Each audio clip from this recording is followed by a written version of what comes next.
저는 이제 15주간에 걸쳐서 기도에 대해서 기도 시리즈로 함께 말씀을 나누고자 하는데요. 그 스크린 하나 띄워 주십시오. 제가 이미지 하나 드렸죠. 네. 이게 지금 이렇게 넓어져 가지고 좀 이상한데요. 너무 바빠서 기도합니다라고 하는 이 책이 있습니다. 이 책은 윌로크릭 교회 담임 목사님이었던 빌 하이벨스 목사님의 저서인데요. 이 책을 저희가 이제 기반으로 해서 저희가 15주간에 걸쳐서 말씀을 좀 나눠가려고 합니다.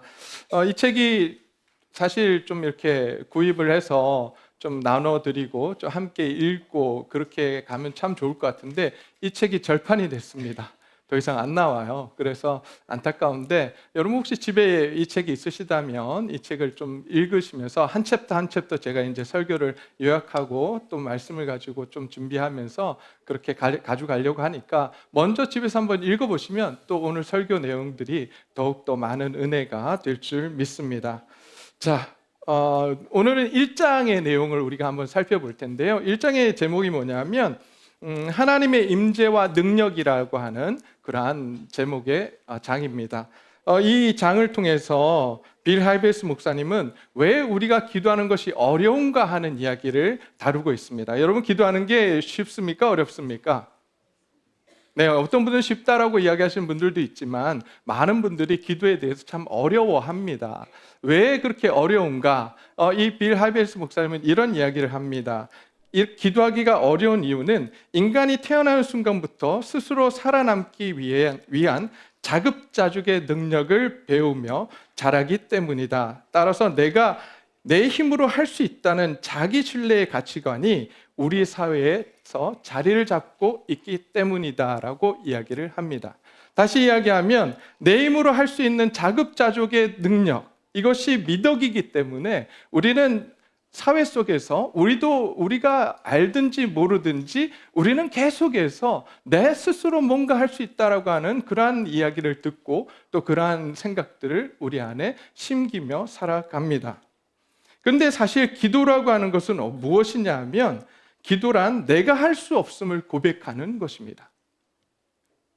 기도는 내가 할 수 없음을 하나님 앞에 고백하고 또 하나님의 도우심과 능력을 구하는 것이 기도이기 때문에 우리가 배워왔던, 사회에서 배워왔던 그러한 가치관과 다른 것이기 때문에 우리가 기도를 힘들어 한다라고 지금 이야기를 하고 있습니다.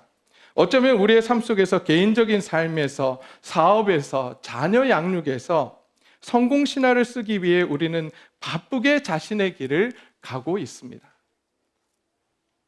성공이라고 하는 것들을 향해서 우리는 갑니다. 그러나 그런 과정 가운데 기도는 어쩌면 방해꾼으로 우리의 그러한 성공 신화를 이루기 위해 걸어가는 길에 걸림돌로 우리는 생각이 되어집니다. 왜냐하면 기도는 나의 자율성에 대한 도전이고 또 성공 신화를 써나가는 데 있어서 걸림돌이고 내 독립적인 삶을 방해하는 것이라고 생각을 하기 때문입니다. 그런데 우리는 기억해야 합니다. 우리의 삶 속에 우리 스스로 할 수 없는 현실을 만나게 된다라고 하는 것을 우리는 기억해야 합니다. 항상 우리가 우리 스스로 뭔가를 할 수 있는 그런 환경들만 만나지 않습니다. 우리의 삶을 걸어가다 보면 도저히 내 힘으로 감당할 수 없는 그러한 일들을 만나게 되고 그러한 일들을 우리가 만났을 때 우리는 하나님 앞에 무릎을 꿇을 수밖에 없다라고 하는 사실이죠. 여기에 계신 저와 여러분들 모두가 사실 교회에 오신 그 기본적인 이유가 내 힘으로 할 수 없는 현실들을 만났고 그 현실들 속에서 하나님 앞에 나오신 줄 믿습니다. 그때 하나님께서 우리를 사실 그 어려움 속에서 구하시고 또 우리의 삶을 회복시켜 주시고 우리를 위로해 주신 줄 믿습니다.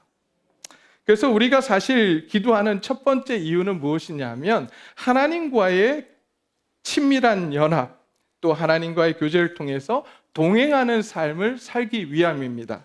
왜 우리는 동행하는 삶을 살아야 하냐면 하나님과 동행할 때 우리의 삶이, 우리의 무너졌던 삶이 회복되고 또한 우리의 삶 가운데 풍성함을 누리기 때문입니다.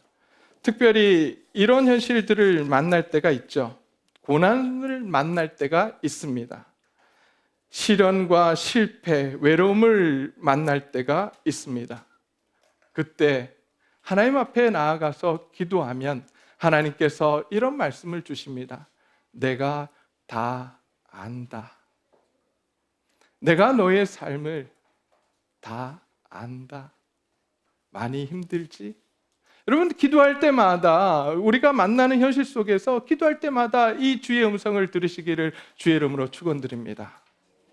어려움을 만날 때 하나님 앞에 나아가서 무릎을 꿇으면 하나님이 우리를 안아주시며 말씀하십니다. 많이 힘들지? 많이 어렵지? 내가 너를, 이 현실들을 다 알고 너의 고통과 너의 아픔을 다 알고 있단다라고 하는 그 말씀을 주십니다. 그러면서 세상이 줄 수 없는 평안을 우리에게 주십니다. 그 평안으로 우리는 이 세상을 또 힘차게 살아가게 되는 것입니다. 여러분, 다윗이 처음부터 왕위를 받지는 못했습니다. 기름 부음을 받았지만 사울이 다윗을 죽이려고 쫓아다녔어요. 그 기간 동안 다윗이 얼마나 힘들었는지 모릅니다. 그러면서 그 기간 동안에 시편 57편이라고 하는 시편을 기록하게 되는데요. 다윗이 사울을 피해 굴에서 숨어 있을 때 이 시편을 적었습니다. 제가 잠깐 1절 말씀 한번 읽어드리도록 하겠습니다. 하나님이여 내게 은혜를 베푸소서, 내게 은혜를 베푸소서. 내 영혼이 주께 피하되 주의 날개 그늘 아래서 이 재앙들이 지나가기까지 피하리이다 라고 고백을 합니다. 자기 자신의 어려움들, 사울이 자기를 죽이려고 쫓아오는 그 환경 속에서 이제 하나님 앞으로 자신의 눈을 돌리고 하나님께만 내가 피하겠노라고 오직 하나님께 매달리겠다라고 고백을 합니다.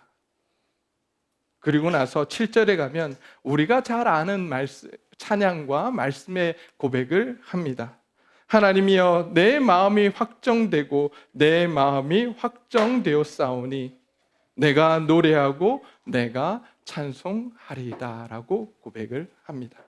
하나님, 이제 나는 확정하겠습니다. 나는 이제 세상의 다른 것에 나의 마음들을 쏟고 그것들을 의지하는 것이 아니라 나는 이제 오직 하나님 한 분만을 바라보고 하나님 한 분께만 의지하겠습니다 라고 다윗은 고백을 합니다. 그때 하나님이 주시는 위로와 하나님이 주시는 그 평안을 누리며 다윗이 그 어려운 시기를 겪어 나가게 됩니다. 이겨 나가게 됩니다. 저와 여러분들의 삶 속에서 그런 환난 가운데 있습니까? 시련 가운데 있습니까? 도저히 사람들이 내 힘으로는 감당할 수 없는, 그 사람의 힘으로도 감당할 수 없는 그런 어려움들이 있으십니까? 그렇다면 다윗과 같이 하나님 앞으로 나아가서 하나님께 기도하며 우리의 마음을 확정짓는 저와 여러분들이 되시기를 주의 이름으로 축원드립니다. 그때 하나님께서 저와 여러분들의 삶을 다시 회복케 하시고 우리 안에 평안을 주실 것입니다. 뿐만 아니라 하나님 앞에 기도할 때 어떤 역사들이 일어나냐 하면 이제 또 상실 속에 빠져 있는 사람들을 또 세워주시는, 일으켜주시는 힘을 주십니다. 이 저자는 아버지를 여의게 되었을 때 이야기를 합니다. 아버지를 먼저 떠나보내고 슬픔 가운데 있을 때 기도의 자리에 나아갑니다. 그때 하나님의 음성을 듣습니다. 나는 능력이 있고 너는 나로 족하다라고 하는 이 한마디로 그가 그 좌절과 상실 속에서 다시 일어나게 되는 놀라운 역사를 경험하게 됩니다. 여러분, 저도 마찬가지로 아버지를 이렇게 떠나보내면서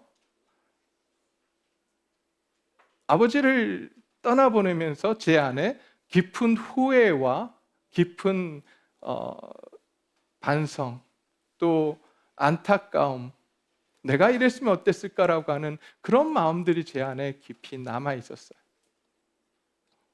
내가 그때 이런 선택을 하면 어땠을까? 아버지에게 더 잘하지 못했던 마음들, 그런 마음들이 제 안에 있었는데, 기도할 때 이 저자와 같이 저도 역시 기도할 때 하나님께서 제 마음에 주신 마음이 있었어요. 그게 뭐냐면 아버지의 마음, 내가 너를 사랑한다. 너의 그 모든 마음들을 내가 다 안다라고 하는, 그래서 내가 너무 기뻐한다라고 하는 그 마음을 하나님께서 주셨어요.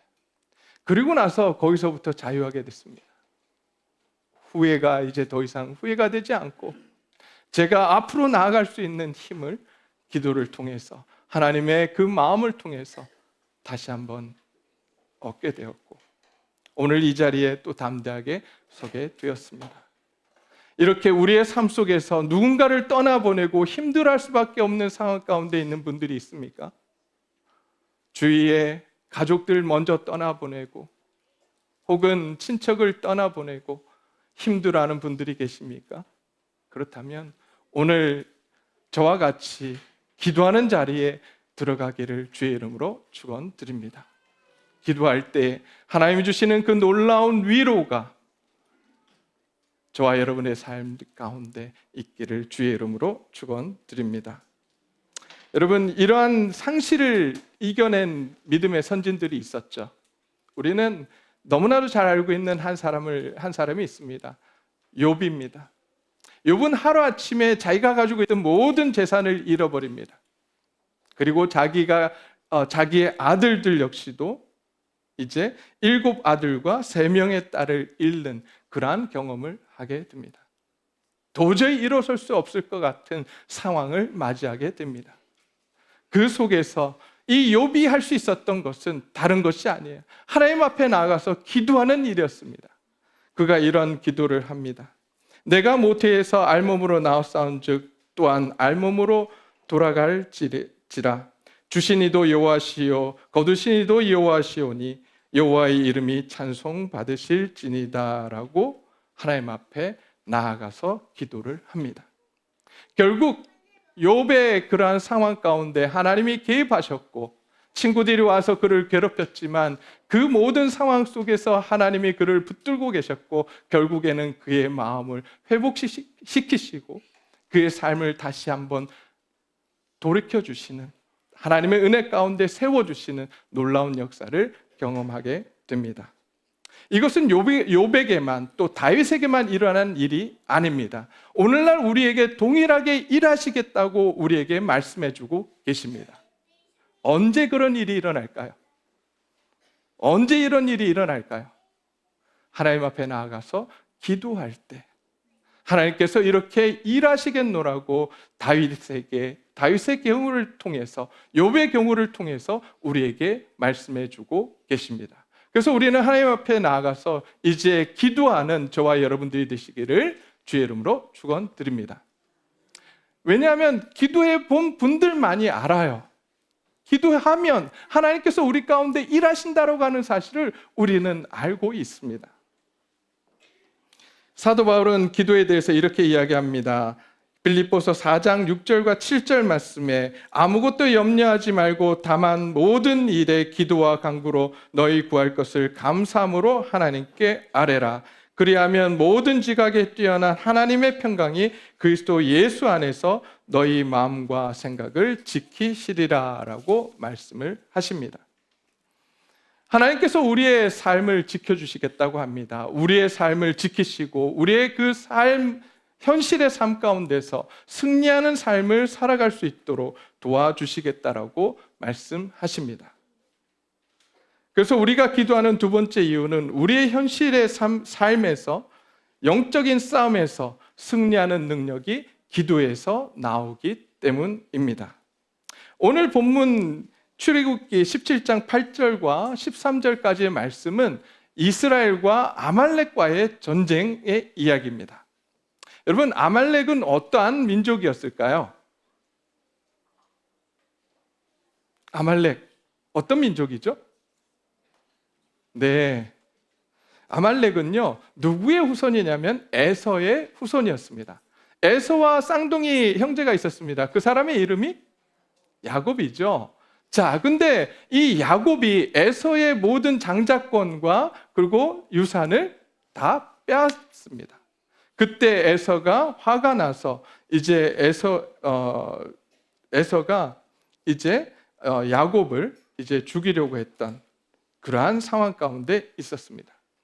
이런 관계에 나중에 이제 물론 이제 화해를 하기는 하지만 이 관계 속에서 아말렉은 바로 에서의 후손이었습니다.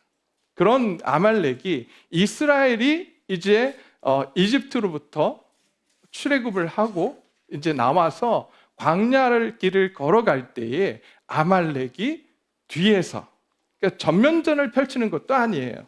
이스라엘 민족이 이렇게 행군을 하고 있으면 저 뒤쪽에서 약탈을 하는 그러한 일을 벌였습니다. 그때 이제 그 상황을 가만히 보고 있을 수 없어서 이제 전쟁을 하게 되는, 아말렉과의 전쟁을 하게 되는 것이 오늘 본문의 내용입니다. 근데 여러분, 오늘 본문을 자세히 보게 되면 아말렉과 전쟁을 하기 위해서 여호수아가 사람들을 데리고 나아갑니다. 이때 사람들을 이제 선택을 해서 나아가는데 여러분, 그 사람들은 어떤 사람들이었을까요? 우리는 가끔 그런 생각을 합니다. 아, 용사들이 있었겠지. 훈련된 사람들이 있었겠지. 그리고 훌륭한 칼이 있었고 무기가 있었고 그래서 전쟁하러 나왔겠지라고 생각합니다. 그런데 여러분, 이 장면은요, 아까도 말씀을 드렸지만 출애굽한 지 얼마 되지 않았어요. 이제 18장, 19장을 가게 되면 뭐라고 되어 있냐면 이스라엘 자손이 애굽 땅을 떠난 지 3개월이 되던 날 시내산에 이르거든요. 그러면 출애굽한 지 3개월이 채 되지 않았을 때 전쟁을 하는 거예요. 그럼 훈련할 수 있었을까요? 이스라엘 백성들은 어떤 사람들이었습니까? 노예로 살던 사람들이었어요.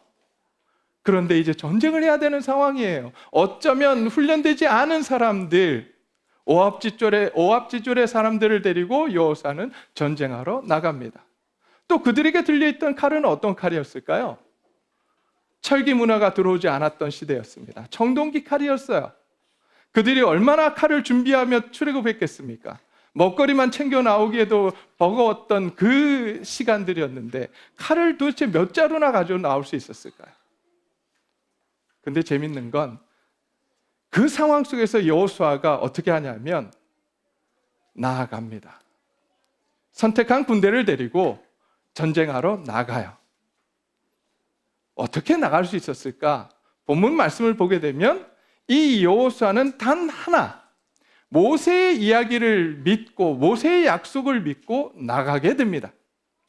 그럼 모세의 약속이 무엇이었습니까? 오늘 본문 말씀을 보게 되면 모세의 약속이 무엇이냐면 8절 말씀이에요. 모세가 여호수아에게 이르되 우리를 위하여 사람을 택하여 나가서 아말렉과 싸우라. 그 다음이 약속인데요. 내일 내가 하나님의 지팡이를 손에 잡고 산 꼭대기에 서리라. 지금 모세가 무슨 약속을 해주고 있냐면 내가 위에서 하나님께 기도할게. 나가서 싸우라고 합니다. 두 손 들고 내가 하나님 앞에서 기도할 테니까 너는 그것을 믿고 나가서 싸우라고 하는 그 약속을 믿고 나아갑니다. 근데 우리가 보통, 저도 이 본문을 읽을 때 한 가지를 빠뜨렸어요. 우리는 두 손 들고만 있었다고 생각을 합니다. 근데 그 손에 하나가 들려 있었어요. 오늘 본문에 무엇을 들었다고 이야기합니까? 지팡이에요. 근데 이 지팡이는 그냥 지팡이가 아닙니다. 어떤 지팡이죠? 하나님의 지팡이에요. 여러분, 이 하나님의 지팡이를 통해서 어떤 역사들이 일어났을까요? 기적이에요. 어떤 기적들? 여러분, 이스라엘 백성들이 노예로 살던 그 이집트에서 출애굽을 할 때 모세가 많은 능력을 행하잖아요. 그때 사용했던 지팡이가 무엇이었어요? 하나님의 지팡이, 오늘 이 지팡이였습니다. 홍해를 건널 때도 사용했던 것이 무엇입니까? 홍해를 갈 때 사용했던 것이 무엇이죠? 이 지팡이였어요. 뿐만 아닙니다. 이제 홍해를 건너고 난 뒤에 그들을 따라오던 이집트의 군사들과 마병들을 홍해 안으로 이렇게 몰살시키던, 수장시키던 일을 한 것도 하나님의 지팡이였습니다.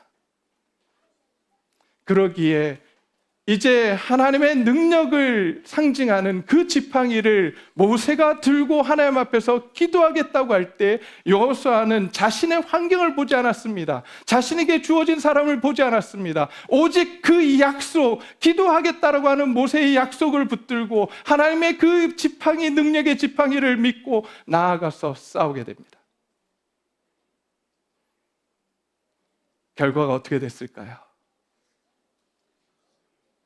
이깁니다. 근데 갑자기 이상하게 전세가 막 밀려요. 그래서 이스라엘 백성들이 지기 시작합니다. 봤더니 모세가 손이 너무 힘들어서 손이 내려오면 누가 이겨요? 아말렉이 이기고, 다시 힘을 내서 손을 올려 기도하면 누가 이겨요? 이스라엘이 이기는 거예요.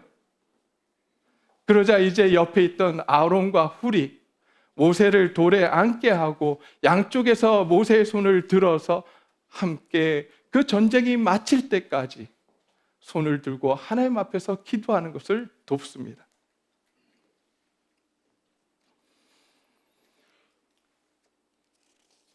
그 결과 이스라엘 백성들은 아말렉 전쟁에서 승리하게 됩니다. 그리고 오늘 읽지는 않았지만 이렇게 하나님은 말씀하십니다. 14절 말씀, 여호와께서 모세에게 이르되 이것을 책에 기록하여 기념하게 하고 여호수아의 귀에 외워 들리라. 내가 아말렉을 없이하여 천하에서 기억하지도 못하게 하리라. 모세가 제단을 쌓고 그 이름을 여호와 니시라고 하고 이르되 여호와께서 맹세하시기를 여호와가 아말렉과 더불어 대대로 싸우시리라 하셨다 하였더라라고 말씀하십니다.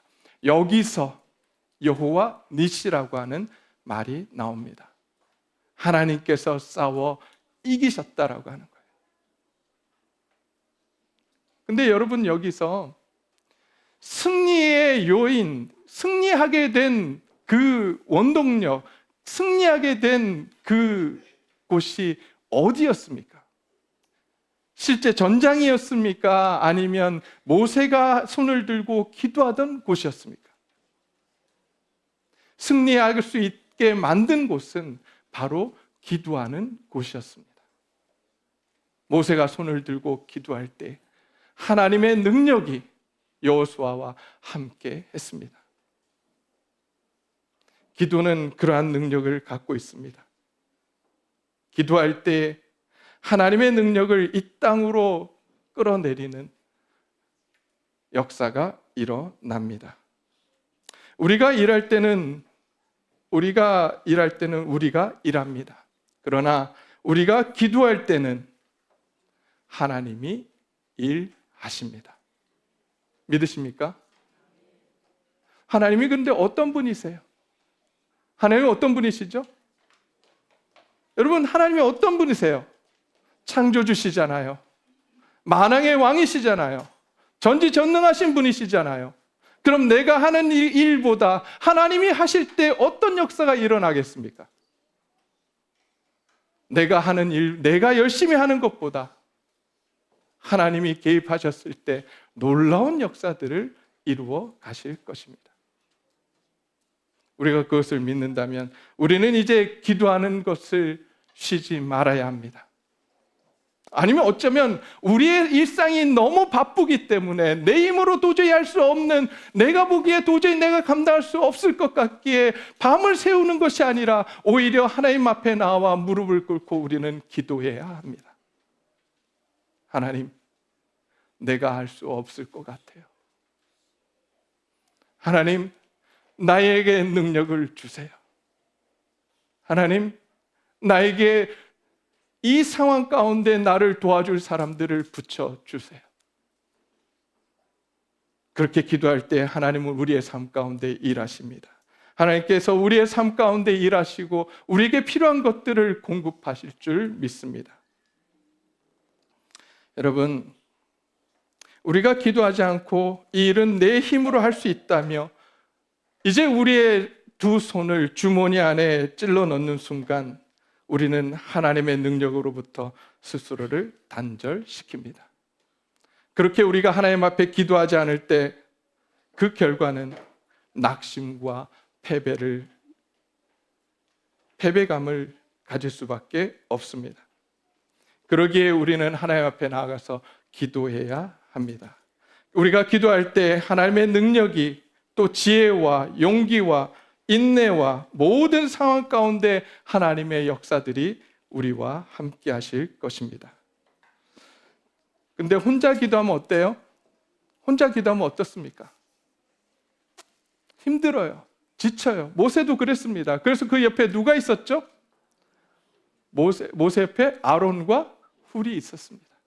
저는 우리 목장 내에서 서로가 그렇게 아론과 훌이 되어주기를 주의 이름으로 축원드립니다. 혼자서 기도하는 게 힘들어요. 혼자서 기도하다 보면 지쳐요. 옆에서 누군가 함께 기도할 때에 하나님의 놀라운 역사가 그 가운데 일어나게 될 것입니다.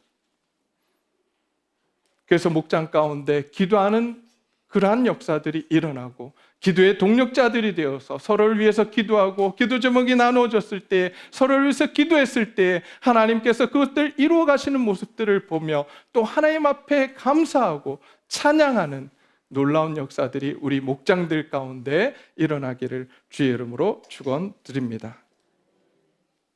교회에서도 이렇게 혼자 기도하면 너무 힘들기 때문에 중보기도팀을 운영하고 있습니다. 교회에서 중보기도팀을 운영하며 또 특별히 우리 예배를 위해서 또 중보기도팀을 운영하고 있습니다.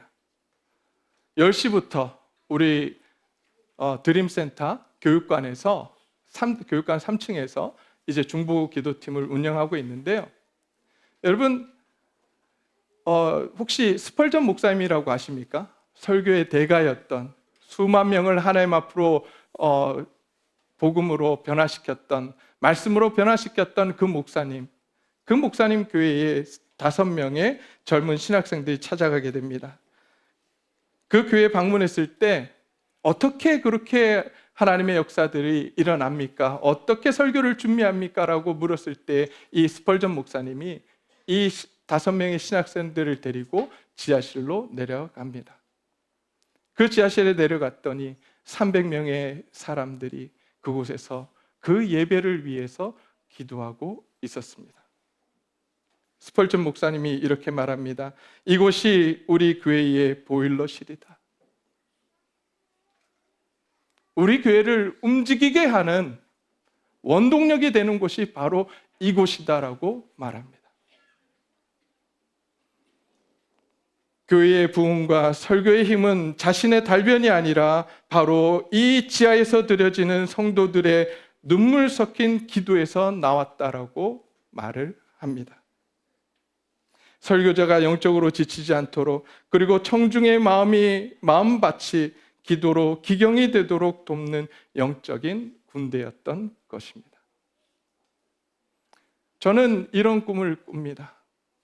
우리 교회에도 예배 중보 기도팀들이 지금은 몇 명일까요? 한 분 지금 기도하고 계세요. 한 분의 기도로 시작을 했지만 앞으로 많은 분들이 여기 참여해서 그 기도로 우리가 이 예배가 풍성해지고 하나님의 역사가 일어나는 귀한 예배가 될 줄 믿습니다. 여러분 기도한다고 뭐가 바뀌겠냐고요? 네, 바뀝니다. 기도는 그런 힘을 갖고 있습니다. 기도한다고 내 남편이 바뀌겠냐고요? 네, 바뀝니다. 근데 남편이 바뀌는 게 아니라 누가 바뀌죠? 내가 바뀌어요. 내가 바뀌니까 남편이 바뀌어요. 기도하면 내 아이가 바뀌겠냐고요? 네, 바뀝니다. 부모인 내가 바뀌어요. 내가 바뀌면 아이는 절로 바뀝니다. 그것이 기도의 힘입니다. 오늘 하나님께서 우리에게 말씀하십니다. 너의 기도에 응답할 준비가 되어 있단다. 하나님은 그런 마음을 갖고 계신 분이십니다. 또한 우리의 기도에 답을 하실 수 있는, 응답하실 수 있는 능력을 갖고 계신 분이십니다.